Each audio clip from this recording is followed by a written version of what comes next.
What's What's up mga kaidoy, good morning. Magko-comment lang po ako kasi minsan pumunta kami ng misis ko sa hospital para magpa-check up.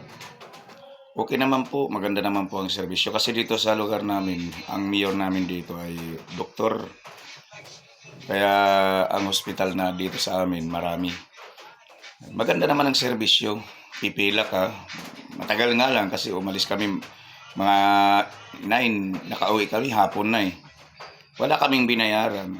Ang isa ko lang napansin, matagal kasi nga kulang sila sa doktor, kulang sa mga sa diyan yung pagkatapos ng check up, wala kaming binayaran talagang libre. Ang tanong, walang libreng gamot. Tapos bumili kami ng gamot, napakamamahal ng mga gamot. Tapos minsan kasi dinala ko rin yung anak ko diyan kasi nung nabalian ng kamay. Talagang wala silang orthopedic. Tumakbo pa kami ng Quezon City para maagapan lang yung kamay ng anak ko. Ibig sabihin, patayo lang ng patayo ng hospital. Pero kulang naman sa kagamitan. Ang naaabil lang nila yung mga sugat, yung mga check-up at saka yung mga high blood, yun lang ang naabil nila.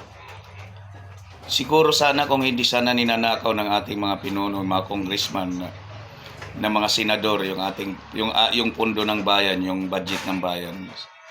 Malaking kaginhawaan ng mga Pilipino kasi pwede na sigurong magiging libre ang gamot sa ospital eh. Kung libre ang serbisyo, dapat libre na rin ang gamot. Ang tagal na pala tayong niloloko. Lahat ng hirap dinanas natin, mula pa sa ating pagkabata ay ninanakawan na tayo. Tapos hanggang ngayon, mula sa magulang, mula sa anak, mula sa apo sa tuhod, apo sa talampakan, hanggang ngayon nagnanakaw pa rin sila, walang kabusugan, ang mga walang iya. Dapat yung mga serbisyo ng bayan pala yan ay libre na pala yan dahil nga sa kung di ka sana kinukurakot yung kaban ng bayan. Dapat yan, libre na yan na ibibigay at ipamamahagi sa taong bayan. Kasi nga ba talaga ang ibig sabihin ng pondo ng bayan? Pag sinabing pondo ng bayan, nilalaan yan para sa serbisyo publiko. Katulad niyang medical, dapat pinupunduhan ng gobyerno yan para ang mga kababayan naman gumaan ang kanilang pamumuhay, hindi gumaan ang pamumuhay ng senador at congressman.